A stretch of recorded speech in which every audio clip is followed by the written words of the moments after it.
You got wounded people who talks. Yes. You in the community. The church is supposed to be the pillar in the community. Mm-hmm. Now you can't even bring folks in the church because of that sitting over your head. Mm-hmm. And who wants to get up under somebody that is not really helping?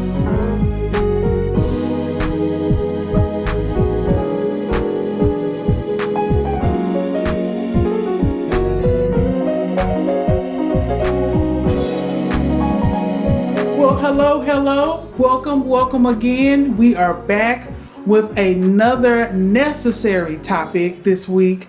We're just going to get right on into it. I want to introduce our guest for today's episode, Mrs. Cynthia Bennett. How you doing? I'm well. Thank you for having me. Good. And Mrs. Bennett is here to talk about something that is so essential for not only the church, but just in the world that we're living in today. This situation has affected so many lives, so many individuals, male and female. Not everyone, but a lot of people can relate, and a lot of people don't know where to go to get help and to get resources. And so we wanted to cover this topic because we see it popping up in the news all the time. And we're always seeing the RIP, and our hearts are always going out once we see the RIP go up on social media. But we want to educate you all so that if you find yourself in this situation, you know where to go and know what resources to take advantage of so that you can get yourself out of it or your loved ones out of it. And so today's topic is domestic violence in the church. And our guest today is going to be talking about her nonprofit organization, JADASA.org. And she's going to just be sharing with us some tips, some tricks, not tricks, but some information and some programs and some resources that are available in the community for those that need to access them. So we're going to get right on into it. Thank you for coming on. Thank you for having me. So tell us a little bit about yourself, your organization, how you got started, all the good nuggets. The good intros. Yes. My name is Cynthia Bennett, and I am the founder and CEO of JADASA. JADASA is an acronym for Journey Against Domestic and Sexual Abuse. Okay. This year, June, we have been in the movement, we call it, for 20 years. Wow. A lot of people don't know we have always been in the foreground. This is not something that you just flash out, because of the nature. Mm-hmm. But we have been always in the background working with women and children who's in this situation. Mm-hmm. I am a survivor of abuse. And my husband of 25 years always tell me to put the disclaimer in that that's your first marriage, right. Not him. Exactly. Because he don't want nobody coming after him. Exactly. So I have to always put that disclaimer in there. Mm-hmm. But when I was going through it, I didn't have resources. I didn't know anything about it. I didn't come from that household. Mm-hmm. My parents didn't go through that. Mm-hmm. I come from a family of 9. I'm the youngest. I didn't see my sisters go through it, nor did I see my brothers do it. Mm-hmm. So when I came about and happened to, be dealing with this issue, I had no knowledge of anything. Mm-hmm. And I didn't share with my family at the time because, one, I was embarrassed. Mm-hmm. Because I didn't know how I ended up. I kind of blame myself. What did I not see? Right. But as I've been in this movement, if you don't know the signs, mm-hmm. you're not going to think abuse. Right. Because you're not looking for those signs because right. you're not used to it. So I didn't have any resources that I knew about, and it was in North County when I was going through this. Mm-hmm. And so when I got out of it after my baby, we had a baby, and I left when she was 4 months because he had shared that he was going to kill me. Wow. And so I left, and when I got out of it, I said, I don't want the next woman that goes through this situation to stay in it because of lack of information or not knowing anything about who to turn to or where to go. Mm-hmm. Because if you don't, people stay in it. People always say, well, why you just don't leave? It's abuse is like a big onion. You have to peel back layers and layers. The dynamics of it is massive. Mm-hmm. And a lot of times people don't stay in it because they just feel like, they want to stay in it or they want to be if they finances. Mm-hmm. If you don't have the finances, they stay in it. You got kids, let's be honest. Folks don't want to let you in their house with one kid. If you got 3 or 4, right. and people come in their house, right. So it's a lot of reasons they stay. Right. The sometimes it's for the kids. You know, I'm gonna have to just endure this so my kids can eat. Yeah. You know, and so people don't understand the dynamics of abuse.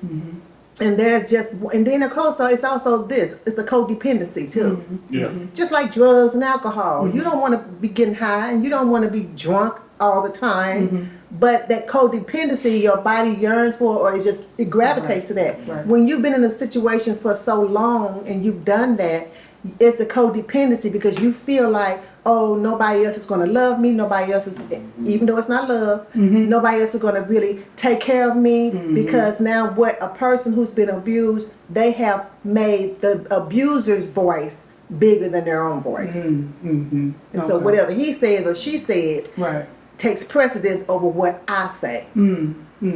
So that is the movement. That is why JADASA started. When we started, we said we were going to work with women and children about educating, edifying, and encouraging, because I also work with a lot of the other agencies around the St. Louis city. We go in and do resources and things of that nature.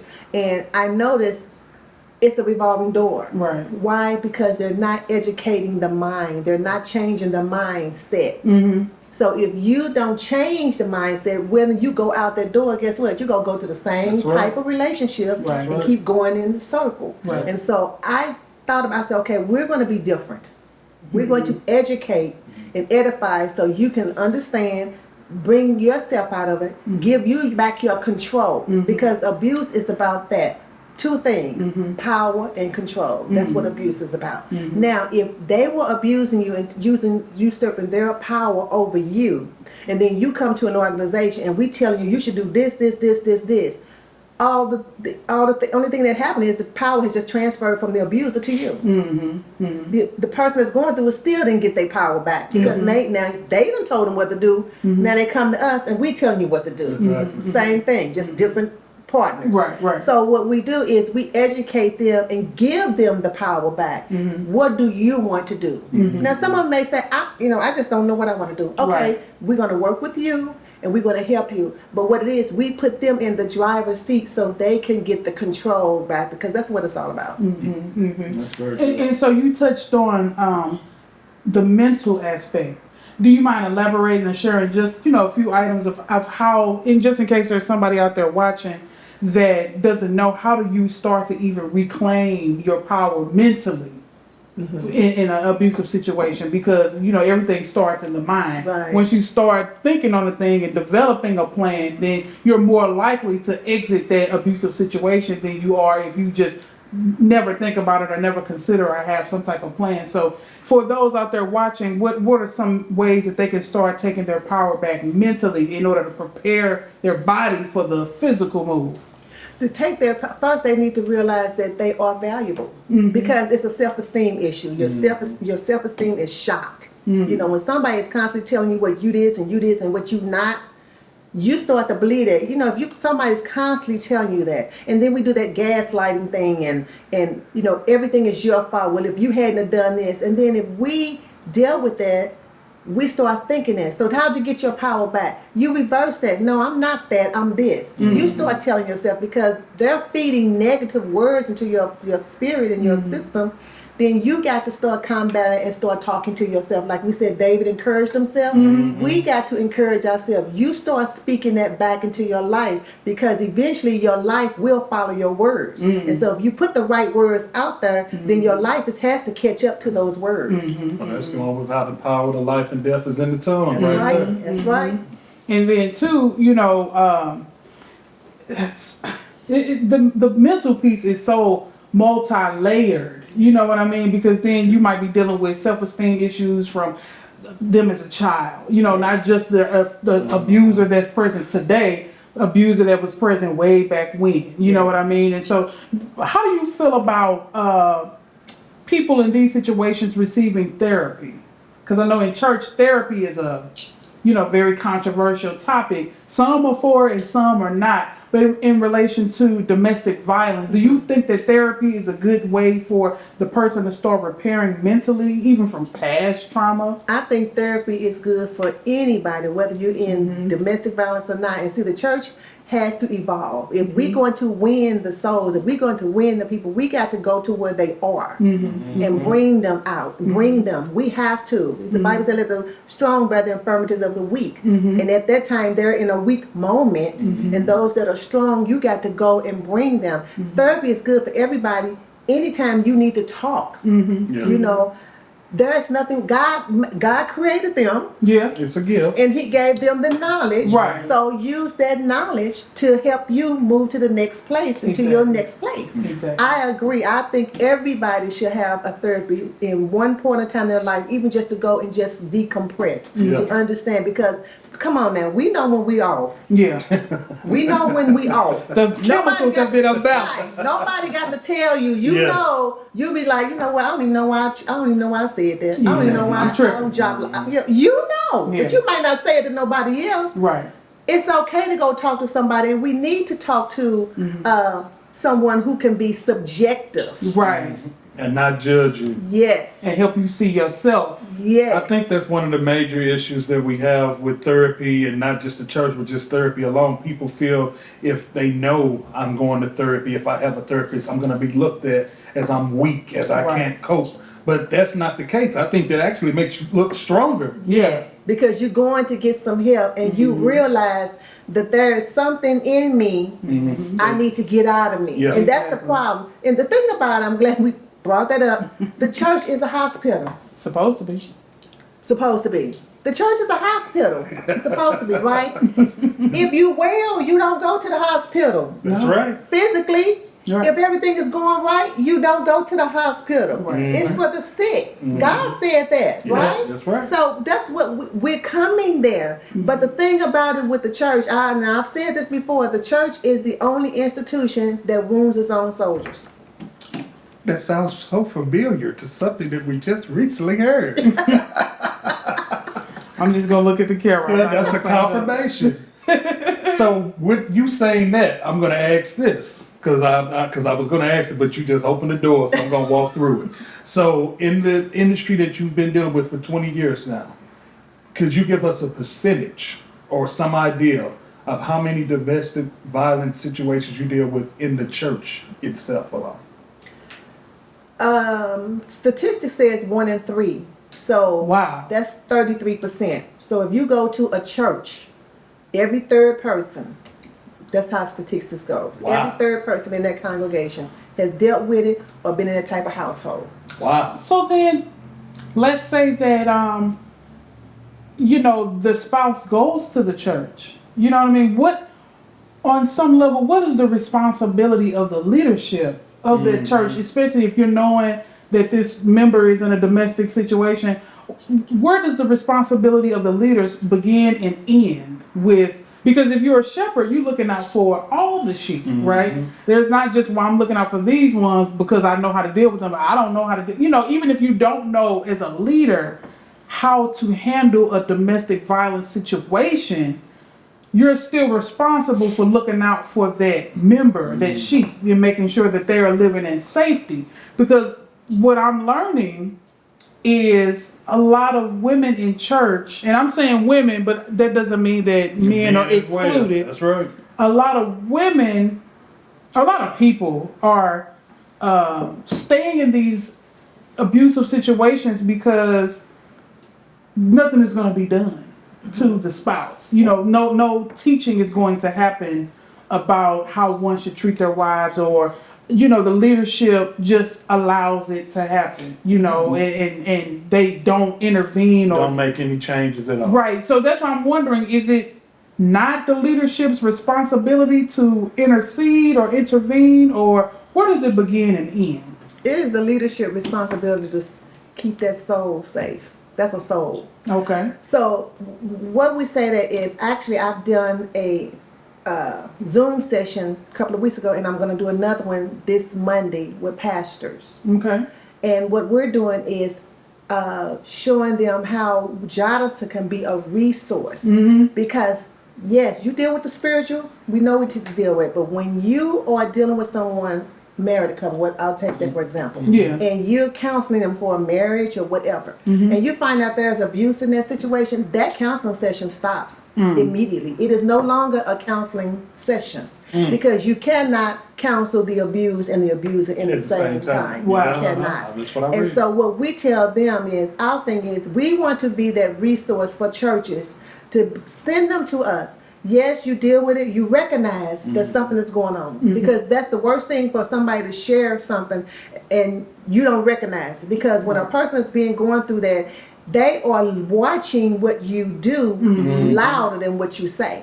Because when they share, they're looking at your body language, they're looking at your facial countenance, your expression, to see how you gonna handle it. So you recognize that that's going on, and then respond to it. What you respond to it? Hey, let's pray, but I got somebody that we're gonna send you to, and then you refer. Because what you're doing is you at least acknowledging it, that this is going on. You made a response, and you giving them something, you referring them. That helps them, because if you go to a person and the person shares their information and you just say let's pray about it, or you don't want to deal with it, now you have re-victimized that person. Because You the prayer ain't re-victimize. gonna fix everything. Right. Because guess what?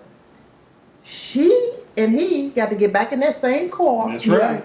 and go home. And he gonna And he get on probably hit again. upside the head For telling my Tell her. business. from telling his business, or she not gonna say nothing because she watching him.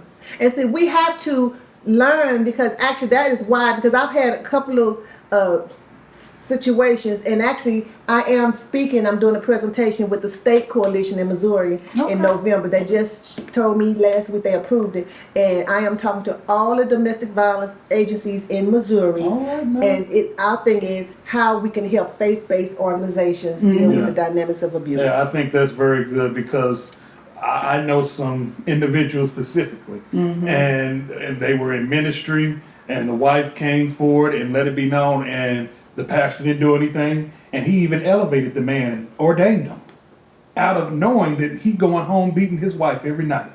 She got a restraining order, went all the different avenues that she could, and like you said, it was like she was being re-victimized, because here it is, I'm reaching out for help. I'm letting you know what's going on, and when I'm letting you know, you're going to tell me to pray, and I'm seeing you are in some fad, elevating him, giving him an award, and you know what's going on. And when you look at it, it goes so deep, because what if they have children? Now you have the sons and daughters seeing mom and daddy fighting all the time. Now you're starting a generational curse. And then they're going to resent church when they get older and not want to come back. Yes. But see, a lot of times they do that because, one, they don't know what to do.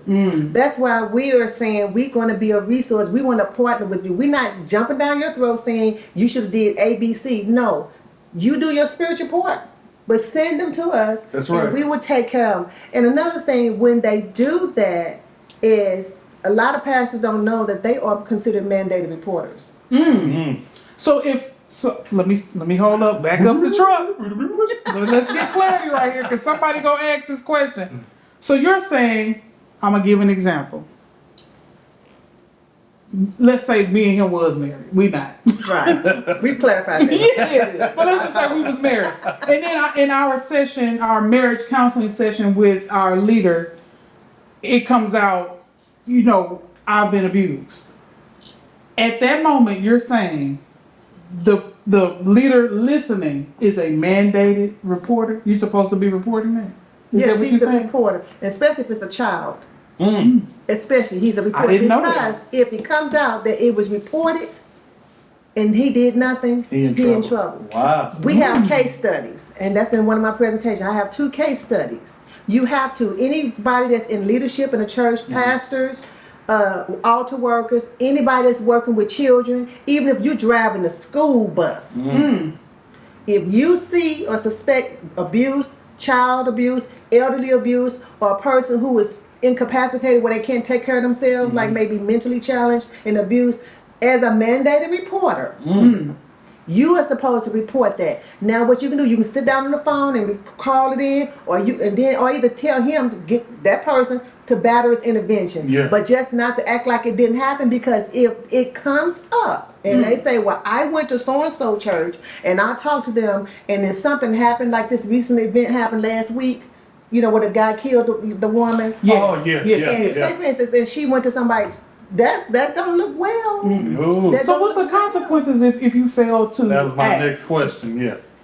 a report? Well, there are some laws, different states have different laws. There are some fines, and then there could be some jail time. Wow. Especially if it falls where the person end up being hurt. And then they can Yeah, turn yeah. around and sue you. We have Because we case stay in the studies. suit culture now. Yes. Wait, hey, I just Ready told to them. I just told them, I said, if you don't know, folks is suing the church. If you don't know that they suing the church. And winning. Yes. Yeah. Because, the church always like to think, well, I got the Holy Ghost, I got the blood of Jesus, and, nothing can come against me. No, you're wrong. You can be sued and that person can win and they can end up taking your church. Close the door.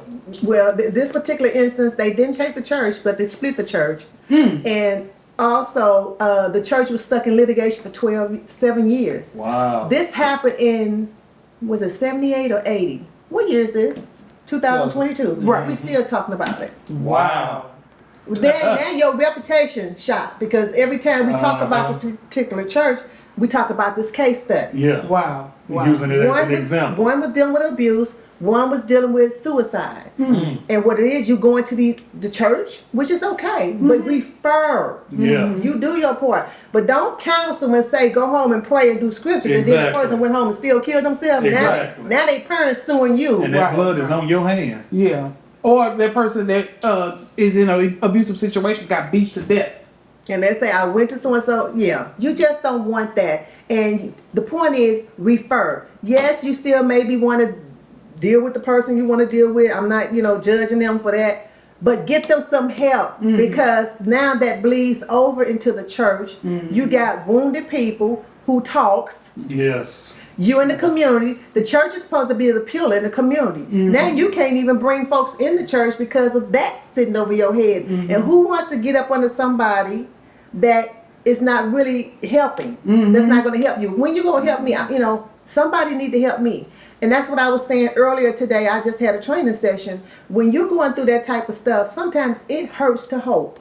That's true. That's true. And so you don't we wanna got get to disappointed. You don't want to be Because you're disappointed. so used to being disappointed. Exactly. Right. And nobody doing And anything. you don't want the strength, the much of the strength to have to say, well, maybe it's gonna. If I hope it, that takes a lot of energy. Yeah. That you really don't Energy have. that you gotta save to be able to keep functioning. Because your hope might be, I hope I don't get beat upside the head today. You know what I mean? And Yeah. it's just as simple as that in certain cases. Yes. Wow, wow. You just taught us a lot in this moment, right? Yes, you did. Yes, you did. So if I'm a leader and I'm supposed to report, where do I go to We report? give them resources. They can go online and report anonymously. Okay, what website is that? I don't have. I can give them to you. That's okay. That's We okay. have all the resources that we provide. If you have a abuse case, go and report it anonymously. What they're gonna do? They're gonna take it and do the investigation. Okay. But you at least report it. Say something. Can they Don't- contact authorities as well, anonymous, and report, or they have to go through these different websites you're talking about? To keep them safe, they should just go to the website, because what it is, the person on the other end, they know exactly what to do. They know how to Okay. investigate. They go investigate everything. Okay. Could they It's- contact your organization to get? Yes. Okay. Okay. Yes. Okay. So we know we can go to JADASA.org and get some information on how to report reporters. Since you're reporting, report that. Go right tell that. Yeah, something worth reporting. I felt that. Look, because I told you, we know some churches and this where this have really went on. And though that couple, thank God, is no longer together, but she went through a lot, and the pastor was put in the know quite a bit, and he did not report. And like I said, he elevated the man, ordained him, and she still had to come to this church and see this man sitting on the pulpit every Sunday. Well, and then that's why victimized. That's why I'm asking about the resources, because and it's so important, the work that you're doing, because I think that on some level leaders are ignorant to Yeah. the fact that they're supposed to be reporting, because I Right. didn't know until you just said that we're supposed to be reporting that information. I haven't been in a situation where somebody shared with me that they were being physically abused, but I know working in healthcare, yeah, you are mandated to report elderly abuse and all of that. So, And and since they're big on their integrity, which you should be. Yeah. But have something in place. Even if you hand it off to JADASA, we'll take it and do what we need to do. And of course, we have people we refer to. We have counselors, we have LPCs, we have retired police officers that we collaborate with. We have the resources. So help your people heal. Yeah. And move on. And even if the person that's a batterer, there's batterer intervention programs. Yeah. But you got to make the batterer accountable. Yeah. And it sounds like this story you all just said, this man had no accountability. Nope. And they didn't make him accountable. No. and then how can the person who is abusive, the abuser, how can they ever learn and start changing? Because, with our belief system, we believe in faith and change, that one could be a new creature. And so since we believe that, how can that person ever even begin to change when they never held accountable for their actions? Right. And then they don't believe they should change because most of the time abusers don't think they're abusers. They think you did it. Well, if you hadn't you done aggravated this, me. I wouldn't have done that. Wow. Yeah. Wow. And so that's what What a we as twisted mind. people who've been abused, we have to give it back, because when you have been abused, a lot of times, if I hadn't have done this, if I hadn't have said that. No, Manipulation. he's the abuser. Give it back to him. Don't take the responsibility from him. Give it back to him. He's the abuser. He owns it. Don't you take it. Wow. Wow. Well, this is a good place for us to take a break. And we're going to be back with some more information on how you can get help and how you can be helped. So stay tuned. We're coming right back with more. Guess what? What? We got them shirts for sale. We got them cups for sale. We got that merch for sale. We got that merch for sale. Oh, we got that merch for sale.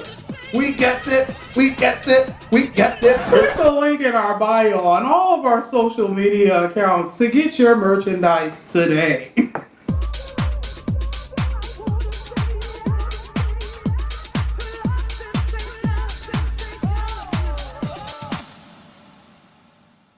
And we're back.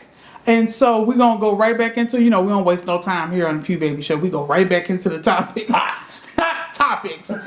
And so while we were on break, I just made an interesting statement. I said the abuser, if you in the church and, we're supposed to be living in righteousness and truth and in light, how can you be an abuser and lift your hands and speak in tongues and all of that? And we know God can change a person and change things, but how you underneath the glory and he ain't changed, or you ain't allow him to change that part of you that's abusing your wife? Because the Bible gives specific instructions on how one should handle their spouse. Am I in the book? And if you under all that glory, you ain't gonna come out the same. No, you can't. So, that's just baffling to me. 1 in every 3 members. That's mind-boggling. It makes you Or think. 1 in 3 women. Yeah. It Women, makes you okay. think. Correctly. Some of the cases and individuals we've encountered, and you be in the back of your head, I wonder, and now it makes me go, oh, so I was thinking right. Yeah, because that probably was the third person Exactly. that had to, go through Jesus. So, Something else to put on the prayer list. right. Exactly. And it's not funny. We're not laughing because we know domestic very violence is serious. real. Yeah. But we're finding, it's just like a aha moment. Exactly. So, do you have any other information that you want to share with our viewers about just how they can get help? Because I think the first step is knowing that you need help and then going to seek out the help. Let me dial it back. Let me And rewind getting the tape. right help. Exactly. Let me rewind the tape. How many people, or how often do people stay in abusive relationships because of shame? Well, statistically, abusers go back to the abused. The abused go back to the abuser 7 times. Wow. Before they even. Statistically, before they break free. Wow. Statistics. Wow. And I probably used all 7 minds. when I was going back and forth. Yeah. It's because it's just so much you deal with, and you hoping and want to change, and you're afraid, and you don't want to know, it's just so many dynamics. Then when you have kids by him, and and it's a soul tie. Let's go there. Yeah. All of that. And so you got to break through that. And then one of the main things when people report abuse that the abuse are afraid of is unbelief. Or they go believe me. Because let me tell you an example. Sister Cucumber, let me go to church thing. Yeah. Sister Cucumber tells you that so-and-so been abusing me. And he's a church deacon, whatever, prominent person. What? Just that statement that you said right there is an indication to her that you didn't believe her, and you put more credibility on him because you couldn't believe she said it. Yeah. Now, we're supposed to be friends, and you responded to me like that. You think I'm going to the police? They don't know nothing about me? They don't know nothing. You're right. You're right. Wow. Henceforth, why some of them stay? And then now they muster up the courage to share that with you. And the response they got, remember I say they watch you speak louder than what you say. Yeah. Now, they done reverted. They done retracted back. It's going to take them, what, maybe another year or two? Yeah. If they can, to get the muster up the courage to share with somebody else. Now, they may not come back to you, Right. because they all remember what you They know did. what you did. That's right. That's right. They got to find somebody else. So now they got to muster up the courage to see who else they going to open up and trust. And who knows how long that's going to be before Exactly. you get there, and you're in a situation a whole nother year. Exactly. Right. And you might get killed in that time period waiting to evaluate to see, is this person trustworthy? Can I trust them with this information? Or are they going to go back and report and talk about me to everybody, or tell my business, or over the pulpit. Exactly. Yeah, and see, and that's what that's why I'm really, God is really opening up the doors for me to even talk with churches. And like I said, when the state coalition, I was at the national coalition last week conference, say, oh yeah, we got a spot just for you. We want you to come to the state.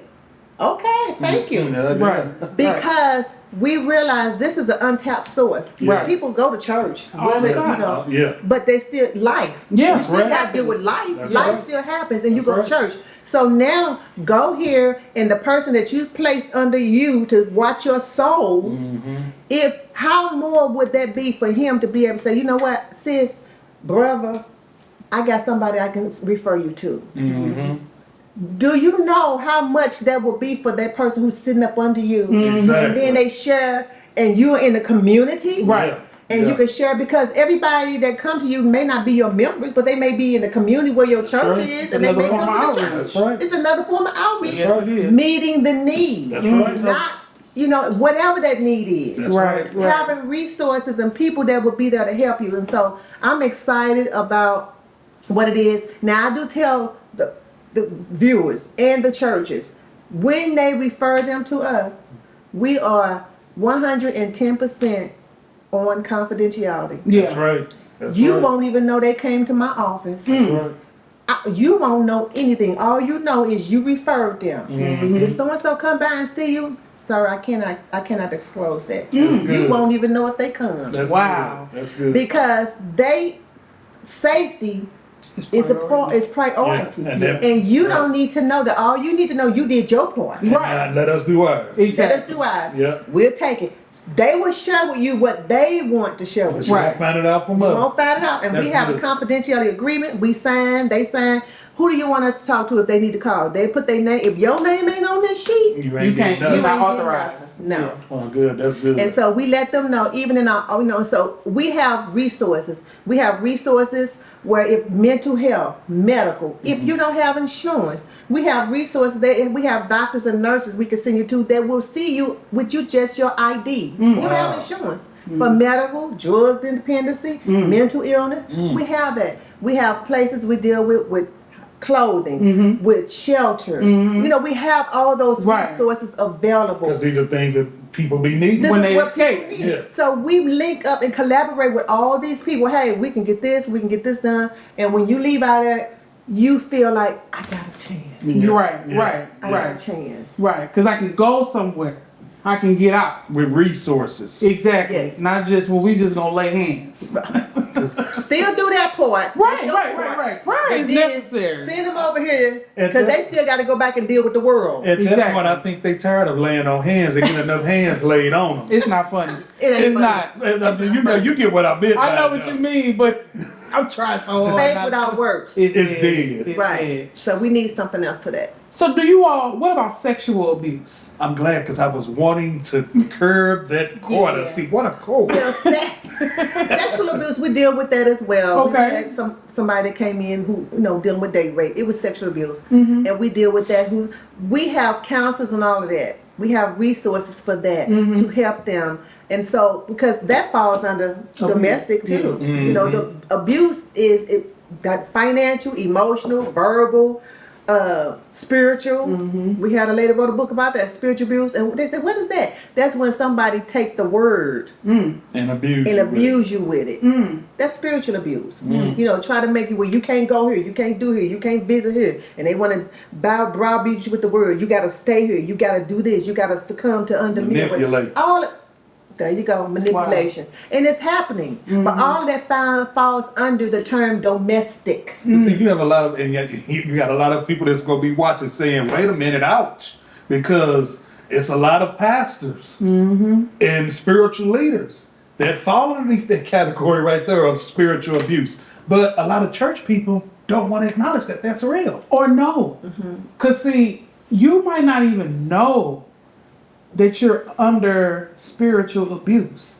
What are some signs and symptoms to know for a person to become aware this is spiritual abuse? Because I've talked to a lot of people in my lifetime, and in the moment they didn't realize that they were under spiritual abuse, but coming out of that thing, or just simply going to a different church, or just moving to a different city, looking back on things, they start to learn and recognize that was abuse. You know what I mean? And now I'm feeling a kind of way, and I might have some apprehension to going to church now because I was spiritually abused.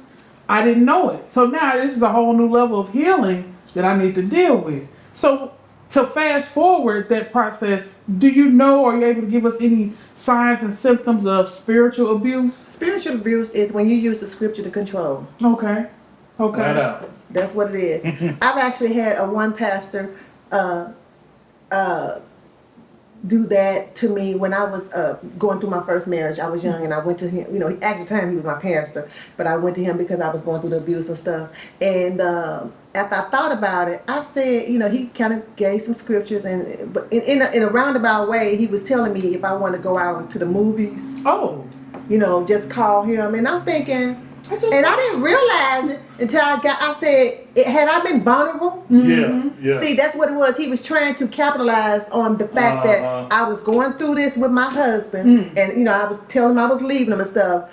I thought about that. And to this day, that person knew about it. And he called him the dirty doctor, whatever, his name. But that's real things that go on in real life. Just because they're the pastor, you forget they're still flesh. Wow. So when you use the scriptures and when you try to control and tell them, what they can and can't do, and what they, anything you use preaching about, when somebody shares something and then you get up on the pulpit and you preach on them. Y'all, I don't know what's going on, but I'm just telling you what it is. We just looking at the You camera. keep talking, I'm just looking. I'm looking them dead in their eyeballs. That's spirit. That's a form of spiritual abuse. When someone shares something with you in private or something, and then you go into the pulpit and then you preach on it. Now, people may not know who you're talking to, but that person that told you know you talking Sitting about right there them. now. And now they're damaged. And then some of the people in the church figure it out and They know. may, yeah. Because you remember, they may have shared this and tried to go to other people and try to get help. So now you got these people feeling more attacked because not only are you talking about me across the board, what if they're on worldwide TV? You're spreading my news all over, and then I gotta sit here and watch you and the people turn around looking like they talk. Oh Lord. You got them in a whole nother situation. And so how you know when it's spiritual abuse? The Bible said, with loving kindness have I drawn thee. So if what you saying is not drawing, Pushing It's it. But not dividing, it's not loving, and it's not kind. That's the scriptures, folks. The Bible was here before I got here. I'm just telling you what it said in the book. well, Right. The rest of what it's saying, because you know they like to, like you just said, manipulate them for their own benefit and control. But you telling us what the rest of the word say. Just- since you brought that up, because we always try to give us scripture. I do have a scripture, Matthew 7:6, very common scripture, and it says, "Give not that which is holy unto the dogs, neither cast ye your pearls before the swine, lest they trample under their feet and turn and rend you." So that pretty much summed up what was all just being, and I had that sitting here for the longest, and I was like, maybe I'll say it, maybe I won't. But when you open that segue, I said, well, Jesus, it's time for me to give the word. Yeah. Because it's a lot of people who are dealing with that issue right there. Pastors that love to attack and don't think it's a form of attack and violence. Oh, and what if, okay, you're talking about them being abused and all that. What if that abuse is sitting right there and they're, now you got them they finna tear that head up when they get out of church, because you got him spreading our business all over the church. The church didn't know, but that person knows. Right.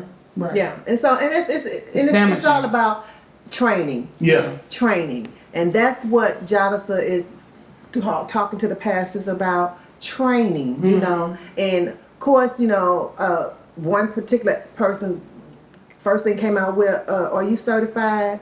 I'm working on my doctorate, but no, I don't. But I have everybody that's in my board, MSWs, LCP, Yeah. retired child psychiatrists. So I have people around me, and you're only as good as the people you surround yourself That's with. right. And That's so I right. have those. We have the resources, and so the point is you want the people to come out healed, Yeah. not Yes. limped. Yes. Not we understand Israel and Jacob. We understand the limping. We understand that. Yeah. But we don't need you to do it. Exactly. You know, That's we right. It's been done. Right. We understand the limp is to remind us of the struggle. Yeah. Yeah. But we don't want to keep staying in that struggle. No, we want to Right. be delivered. Right. Right. Because they went through that, so we wouldn't have to go through it. Exactly. You know So what I I mean? think it's just training on them. And like I said, we're not here to point the finger, Right. what you did or what you did. No, we just want to be a resource so we can grow the church. Because if they don't know, if we don't get the people, the world is going to get them. Yeah. If we don't,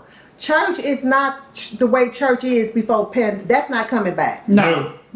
Pre-pandemic, So let that go. that's not coming back. And it caused a lot of eyes to open. Right. It caused a lot of eyes to open. People at home and stuff. You got to meet people where they are, because this pandemic has brought out a lot of stuff that we wasn't prepared for. No. Spiritually, educationally, financially, mentally, all of that stuff. This pandemic has shook up a lot of stuff. And so, But it came at the right time, because it showed just how many of us were comfortable Yeah. yeah. Yeah. and Yeah. how we need to be shaken and moved up, because when you get comfortable, you become stagnant. Yeah. Yes. Yeah. Exactly. And it revealed, you know, because I remember the last time, you know, we talked, we were discussing how a lot of domestic violence just increased exponentially during the pandemic, Yeah. because people were stuck In with the their house. abuser. Yeah. Yes. You know what I mean? So it wasn't nothing to do but be abusive and be abused, which, you know, I'm thankful that we're open just so those people can have some relief. Like, at least go to work, leave me alone, or give me the space to even escape. Because if I'm in the house with my abuser 24/7, then how can I make my escape? That's right. How can I get free? You know what I mean? But this is a lot of great information. I'm sorry, I want to ask a million more questions. Because I've never been in this situation myself, but I still have empathy for those that have been. Because, well, you know, I'm not going to say that on camera. No, I haven't been in a physical abusive situation. Let me just say that. So I'm going to move on. So tell us more about your organization. How can people get in touch with you and some of the things that you have going on or have coming up? Okay, awesome. So to get in touch with us, we have our website, which is JADASA, JADASA.org, JADASA.org. And they can contact us on our phone. It's 314-269-0100. Or we have a toll-free number in case they, out of town or whatever, and they're coming through. We get that as well. 800-292-2145. Can you repeat that one more time? Because I know somebody probably like, wait a minute. Right. Let me go get my pen and a piece of paper. Right. We don't have to have it come across the screen. Yeah. The website is JADASA, JADASA.org. Our office number is 314-269-0100. And our toll-free number is 800-292-2145. Now, we open Tuesdays through Saturdays. And we did that to be a niche in the market. I was intentional with that. Majority of the agencies, Monday through Friday. Right. Okay. And some of them open on Saturdays, but we have direct face-to-face on Saturdays. And then we stay open to 6 in the evening because we realize when you're working, sometimes you can't take off your job. Exactly. Right. Or you don't have PTO. Right, right. Or or you can't afford it because if you take off, you're gonna be docked. That's That's money right. you need. That's Yeah. right. So we decided to stay open later, by an hour in the evening, 6 Okay. o'clock. So you can get off your work and come see us. Okay. Or Saturday morning, 9 to 1. Now, we don't get people just walk in. You have to call and make an appointment. Then we ask you for a selfie. You send it to our office cell phone. We have an office cell phone. We put that selfie So up. you know who comes. When you ring that doorbell, your face come up on the screen on All everybody's right. desk. All right. And when we see that screen, we look on the folder and we say, okay, that's the same person. That's a and we good let safety you in. procedure to have in Yes. place. Cause For you and them. yeah. Exactly. It's Yeah. for everybody involved because we know, like I said, it's escalating and it's getting worse. People are crazy. And they crazy and people are And on killing drugs. not only them, they're killing kids. Yes. And themselves. Coming on the job, killing people. Yes. Yeah. Yes. Yeah. Yes. So we help with that, order protections, we help with that. We help them with, just everything they need so they can transition into a non-abusive environment. So, are you able to give the address across, this platform, or do they have to call that number? Because I understand for privacy reasons, Right. Certain information just can't be given. Right. We don't give the address. Okay. They call. Yeah. We just give the number. Okay. But we do have events that's coming up. We have a Okay. race that's coming up, walk run Okay. against abuse. We have it every year. This is our 7th year. And it's October the 8th. And the registration's on there where you get the towel, the t-shirt, and the mask and everything. We get that. We have finalized our lineup. We have, I don't know if you know Pastor Brent Rome. He's at the One Family Church in the Loop. Okay. He's Okay. him. He's going to be. We have Tommy Pearson, the mayor of Bell Fountain neighbor, is going to be there. Okay. We have Wesley Bell, the St. Louis County prosecuting attorney. Okay. We have a young lady. Her name. She's over Code 24. She's a CEO. She does documentaries. They send out to all the schools across the country. This year she's doing a documentary on domestic abuse. Okay. And JADASA is a part of that documentary, so she's going to be there. Congratulations. Corey Bush is going to be there. So y'all got a lot of big names coming through. Yeah, we Yeah. do. God did that. That's Yeah. right. And Corey Bush is a survivor too. Yes. Yes. Right. Yes. So, and then me. And then of course we have Townsend's Defense, who is going to be dealing with how to self-defense. Okay. And he has an organization too called Purple Pilots. Okay. They are the only Black African American organization of pilots, Oh. where they've already partnered with us. So if we need to fly somebody out of here, Oh, what? So Y'all they got connected. resources Yes. and connected people. Yes. Yes. yes. So, And that's good because people try to, and I'm glad you're giving all this information because one of the places people try to go to first, which we already established, is the church. Right. But the church cannot do everything. So if they have this to be able to say, just call this number right here. Exactly. You can get new lodging, you get this, that. Get up off the seat. You you need so that's why God opened the doors for you the way He is because I'm telling you, if you keep putting in a little bit, He'll give you the rest. yes, I'm looking for that too. Yeah. Well, the doors are open. They definitely And are. all the exposure, like to represent Corey Bush and all that, that's just more eyes, Exactly. more funding. So Yeah. that is a major A congrats. lot of resources tables out there. So if you guys can come, anybody that's out here watching, if you can show up. I mean, we have the Regions Bank, they do finances. Regions Bank will be there. St. Louis Community, we have, You ladies gonna have to get involved with this. This is on October the 8th. yeah, Kendra, what's that hospital? Kendra Homes. The health care with the A. Okay. I can't think of it. But St. Louis County, clinic, Uh-huh. St. Louis Metropolitan Police Department, DART Division. Okay. We have a live crime victims unit. All of these people are going to be there providing resources to the community. Anybody come out, we got bounce houses. We're going to have food, hot dogs. Okay. Are y'all gonna have anybody out there doing interviews and all that? No, but y'all can come. Okay. We Well, have that. We got Davis, you heard us. Starbucks.